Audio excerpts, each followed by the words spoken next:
Okay, everybody introduce yourself. Tell us your name. Trinity, Destiny, Lottie, Faith, Grace. Okay. What does Black History mean to you? You're not supposed to force somebody to be who they want to. Okay. Can anybody else tell me what Black History means? What's Black History Month? Black History Month. Black History Month is when you celebrate the history of Black people. Say it louder, Faye. Say it louder. We couldn't hear you. Black History Month is when you celebrate the history of Black people. Okay. Who are some past leaders of Black history? Just say it. Martin Luther King. Martin Luther King. Anybody else know anybody? Condoleezza Rice. Condoleezza Rice. Okay. Rosa Parks. Rosa Parks. Okay. Lonnie, you know anybody? I was gonna say Rosa Parks. Huh? I was gonna say Rosa Parks. Okay. Grace, we didn't hear from you. Do you know anybody? Harriet. Harriet who? What's her last name?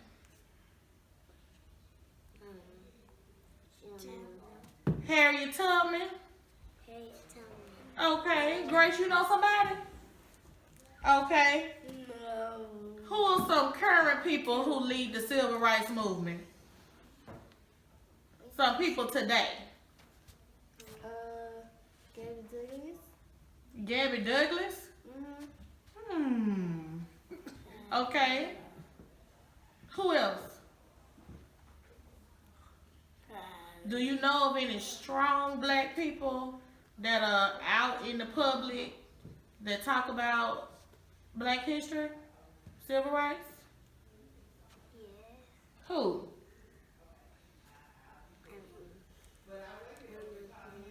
You don't know their name? Okay, if I name some people, can you tell me yes or no? Yes. Okay, Oprah Winfrey. Yes. What Oprah Winfrey do? Oh, I'm doing a thing about her in class. What you doing about Oprah Winfrey in class? I'm supposed to be telling about her. I'm supposed to be telling her childhood, her adulthood, and her accomplishments. And what have you learned so far about Oprah? She was a very important businesswoman. She was on TV. Okay. She taught. She has a school for girls. Okay.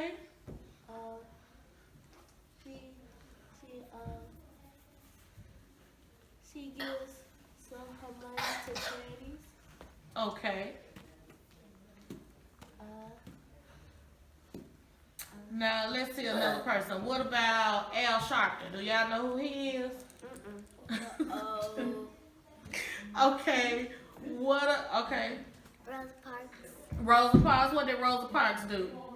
She refused to give up her seat just because a white person had to get on the bus. Okay.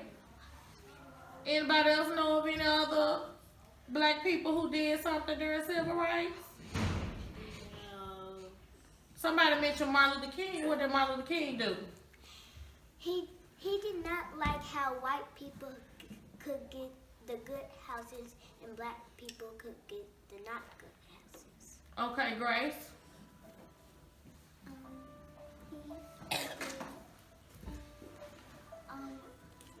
Black people had to eat scraps. Yeah, that's true. They had to eat the scraps from the table. I know somebody. Her name starts with a V, but I don't remember her name. Okay, I don't know her name. What starts? She went in a white school. She went to the white school. I think Ruby I know. Bridges. Ruby Bridges? Oh, okay. What did Ruby Bridges do? Tell us about Ruby Bridges. I don't know what. You don't know a lot? Okay. Ruby Bridges, she was forced to go with soldiers to protect her, and the adults didn't want any of the kids to come because it was just a black girl in her school. Okay. When we turned the corner, I saw all of these people. November 14th, 1960. It was 6-year-old Ruby Bridges' first day of school at William Frantz Elementary in New Orleans. I remember them chanting 2, 4, 6, 8, we don't want to integrate. It had been 5 years since the U.S. Supreme Court mandated the desegregation of schools. Now Washington was putting pressure on Louisiana and other states that had yet to comply. In a veiled attempt to appear compliant, city officials in New Orleans gave 150 black kindergartners an entrance exam, one they had no chance of passing. But 6 of the 150 passed that test. Ruby was one of them. Everybody was coming over and congratulating my parents. She's so smart, she passed, we're so proud of her. So I actually thought that I was so smart that I passed this test that would allow me to go from first grade to college. 3 girls, including Ruby, were selected to attend William Frantz Elementary. But by the first day, the other 2 girls had dropped out, making Ruby the only black student in the school. My parents only said, Ruby, you're going to go to a new school today, and you better behave. There was a knock at the door. My parents opened the door, and 4 very tall white men were standing at the door. And I remember looking at them and thinking, well, who are they? Those 4 men were United States Marshals sent under order of President Eisenhower. Their job was to escort Ruby to and from school. One of the men was Charles Burks. Well, we had a lot of demonstrations against what we were doing. The main thing was just be sure nothing happened to her. So we'd tell her, just stay close to us. We'll be all right. There were barricades everywhere. There were cameras everywhere. I thought I'd stumbled into a parade. I actually thought it was Mardi Gras. It didn't seem to bother her any. She was just doing what she had been told to do. Ruby's mother went as well. Once inside, they were taken to the principal's office where they stayed all day.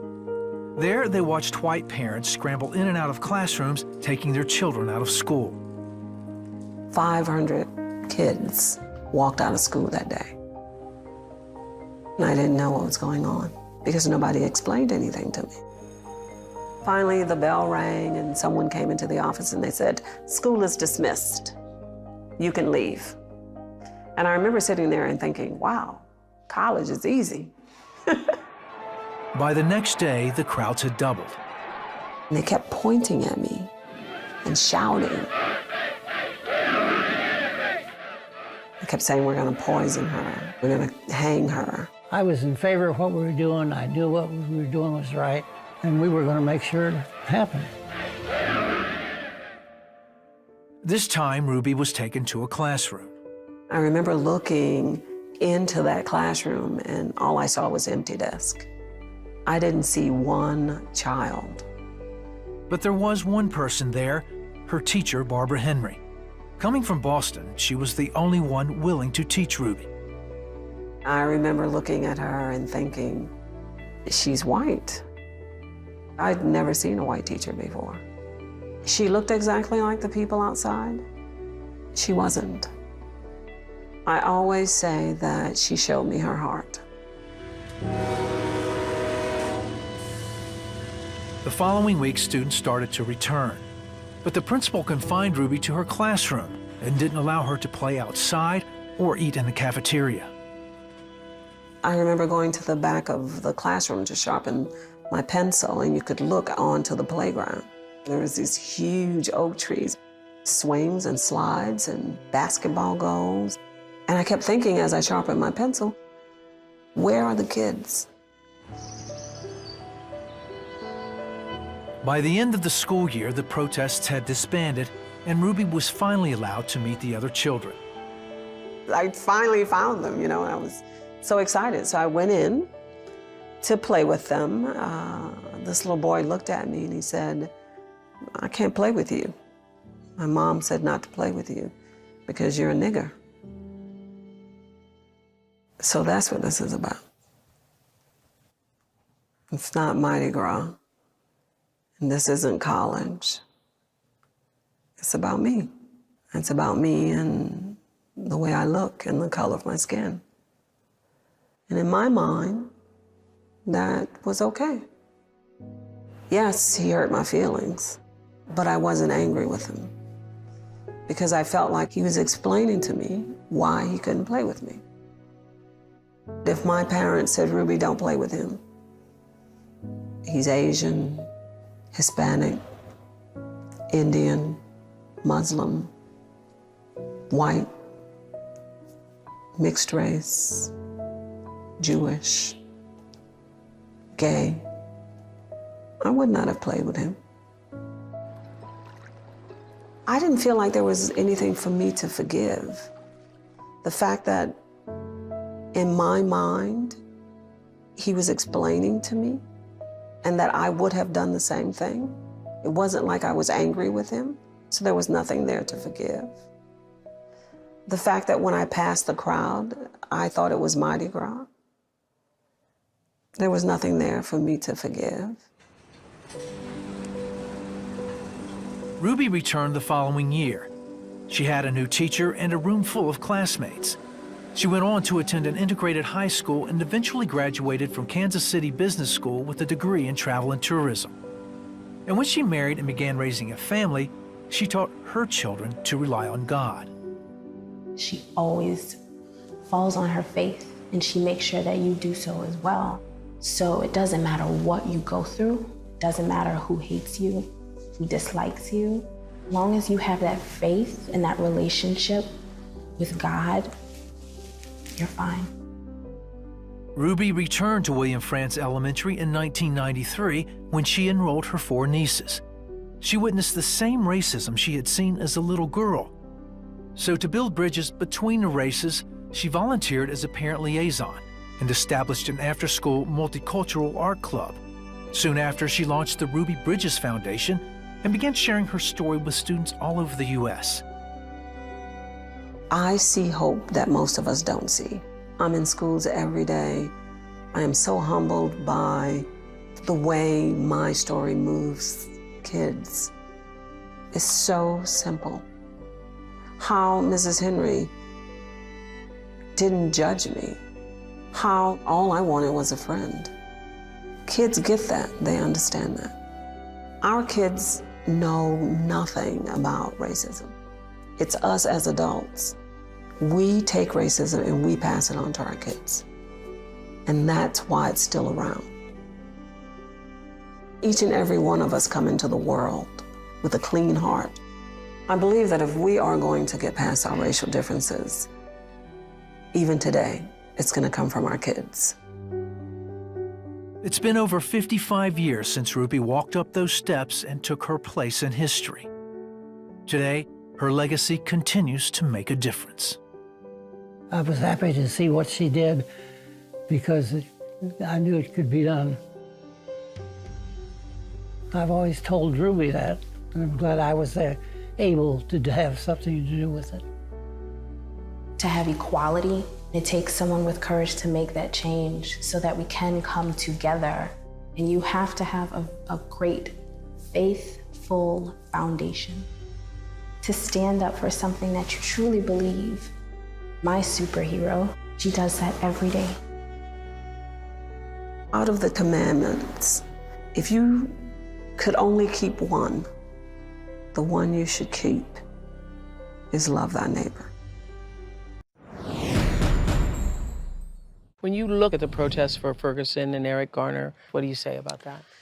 You know, Oprah, I think I have a different take on that, and it's just me personally.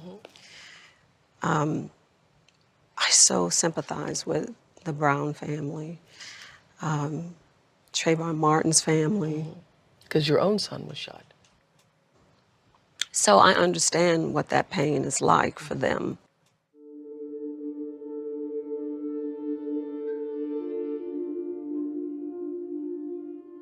I believe every life is important. I believe anyone who takes a life should be held accountable.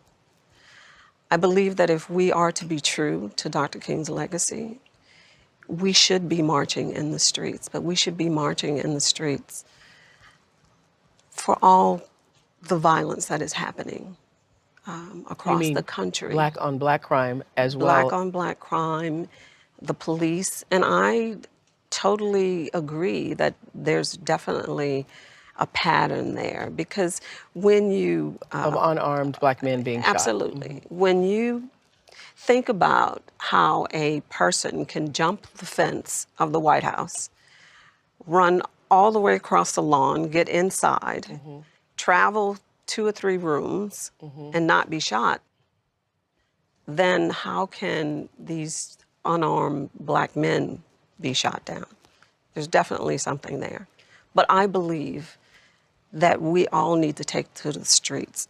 We need to be calling on a ceasefire because there are many, many parents like myself. A ceasefire of violence, period. Across the board. Across the board. And you mean black on black crimes, police officers against unarmed black men. You mean all of it. You mean all of it. You have to take responsibility for all of it. All of it. If we are really going to make the change that we really want to make. What about Jesse Jackson? Do y'all know who that is? Jesse Jackson. Y'all don't know who Jesse Jackson? No clue. Do y'all know who President Obama is? Yes! Okay.